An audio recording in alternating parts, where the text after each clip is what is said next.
Hello everyone. आज हम अपने परसेंटेज और परसेंटेज के बाद प्रॉफिट एंड लॉस में डिस्काउंट की सीरीज़ को आगे बढ़ाते हुए एक डिस्काउंट का एक और क्वेश्चन देखेंगे। क्वेश्चन आपको दिख रहा होगा जैसे कि सामने लिखा हुआ है, फाइंड लॉस और gain percent after the increasing of the price. ठीक है, मतलब प्राइस को इंक्रीज़ करने के बाद गेन और लॉस बताना है आपको। ठीक है, देखिए प्रॉफिट एंड लॉस परसेंटेज और डिस्काउंट में बड़ा ही आसान है। अगर किसी क्वेश्चन में कहीं पे भी कोई डिजिट नहीं है, डिजिट से मेरा मतलब है 100, 50, 200, 300, 550, 650, ऐसे कोई डिजिट नहीं है।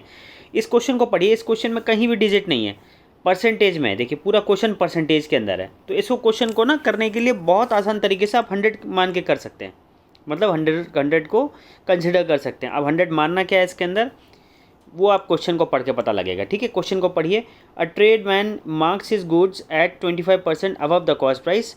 If he allows his customer 10% discount, how much percent profit does he make. ठीक है, अब देखिए, एक ट्रेडमैन ने कोई चीज़ खरीदी 100 रुपये, मतलब सीपी मान लिया 100 रुपये। ठीक है, अब ये कह रहा है कि उसके मार्क प्राइस को उसने 25% बढ़ा के लिखा, तो एमआरपी कितना हो जाएगा, एमआरपी हो जाएगा 100 रुपीज़ का था, इसको 25% इंक्रीज़ करके लिखा तो 125%, मतलब 125 रुपये में मार्क कर दिया।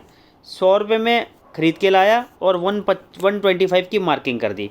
अब ये कह रहा है कि if he allows customer 10% discount, मतलब अब लाया 100 रुपये में, मार्क किया 125 रुपये और दिखाने के लिए कस्टमर को 10% का डिस्काउंट दे रहा है, तो सेलिंग प्राइस क्या बनेगा, सेलिंग प्राइस बनेगा 125 इंटू 90, है ना।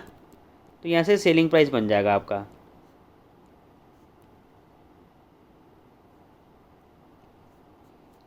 ठीक है, तो यहाँ से सेलिंग प्राइस बन के आएगा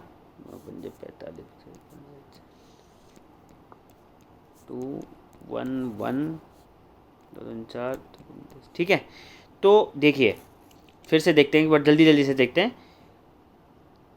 कोई दुकानदार बाज़ार से सामान खरीद के लाया 100 रुपये में और उसको मार्क कर दिया 125, मार्किंग कर दी। ठीक है, अब लोगों को दिखाने के लिए उसने क्या किया, एक 10% का डिस्काउंट दिया एमआरपी पर। तो एमआरपी पे 10% का डिस्काउंट कितना हो गया, 125 का 90%।